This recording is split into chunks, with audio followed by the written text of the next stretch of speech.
విగత శరీరుడై తను చేసిన కర్మములను సూక్ష్మరూపమును అనుభవించి తిరిగి జన్మకు వచ్చును. దేహి కులహీనంబైనంత మాత్రమున వేద శాస్త్రములు వినకూడదని ఆమె అభిప్రాయములు.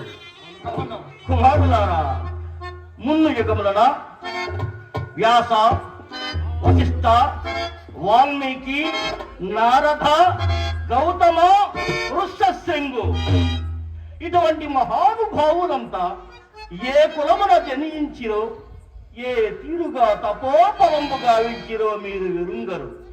కుమారులారా, ఋష్యశృంగో మృగజాత, గౌతమో సంభవ, జంబుకో ఉత్పత్తి, కౌశకో గాజనందన, అగస్యుడు కడవయందున, ఋష్యశృంగుడు లేడియందున,